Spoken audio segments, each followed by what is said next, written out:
So to keep people motivated in our organizations, when we think about employee objectives and keeping employees happy, we from time to time will need to compensate them. In fact, they demand to be compensated. And there's a variety of different compensation schemes that we can utilize. And you have already, in your previous courses, have talked about some of these.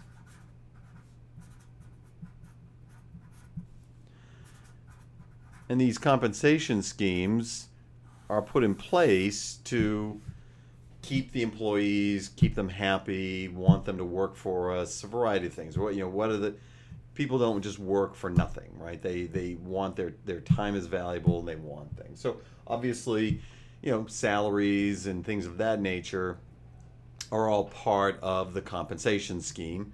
But then there's also benefits, right? We think about benefits, so we think about salaries and wages. Well, those are all short term, right? We incur the expense, we recognize the expense. Very simple.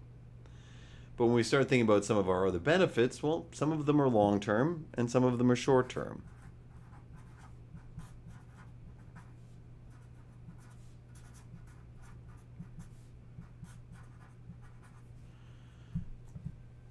And the short term stuff is easy, right?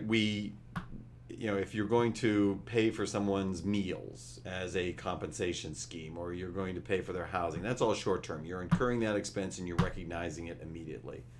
So we're really not that interested. This is simple. We're really not that interested in talking about kind of the short term compensation schemes.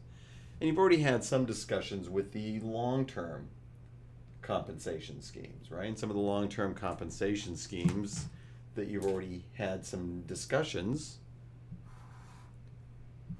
You talk about pension plans,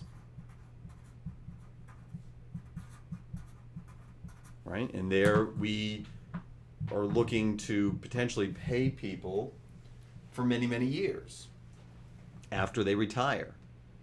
And we have a pension liability, right? We calculated the PBO, the projected benefit obligation, along with the vested benefit obligation and the actual benefit obligation. And you learned all of that in your previous course. So we've got pension liabilities,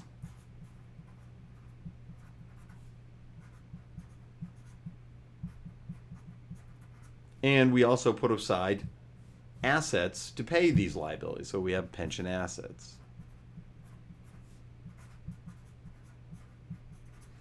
And the net effect of these is whatever our net pension underfunded or overfunded plan is, right? So we could have underfunded or overfunded plans. And so on our financial report, all we do is we just show the net amount of our pension liabilities and pension assets. Right? And every year, there's new service costs, there's interest costs offset by whatever the returns are on the pension assets. If there's any changes, on and on and on. So, and again, we don't want to belabor that point. You are already well informed about how to account for pension plans, but this is a long-term compensation scheme. Another one, vacation accruals, right? Vacation accruals.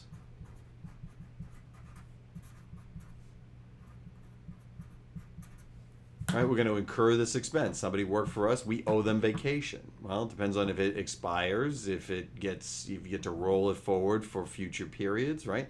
We're going to have a vacation accrual liability, right? This is going to create a liability.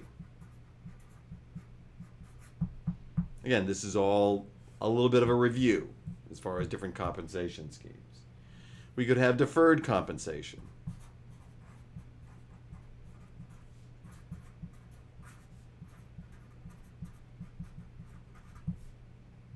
Here we're going to incur the expense, but we're not going to pay the employee for years. And this may be non-forfeitable. We actually will owe them this money. But again, it's going to create a liability.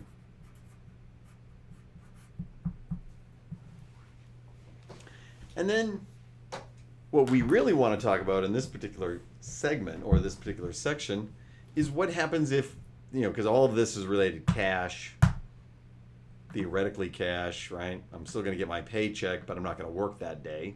Cash. And this is also cash, right? Cash, cash, cash.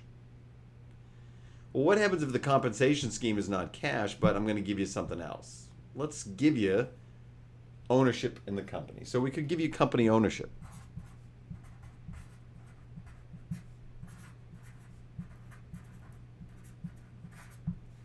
And in your audit class, you'll likely hear or talk about the principal-agent relationship and how you can get the agent, the employee, to act more like the owner. Well, give them ownership.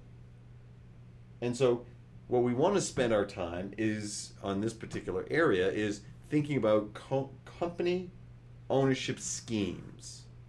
And that's really what we're going to focus our attention on. And because this is going to motivate a certain set of employees, as deferred compensation, vacation accruals, and pension plans, and other short-term ways of compensating people.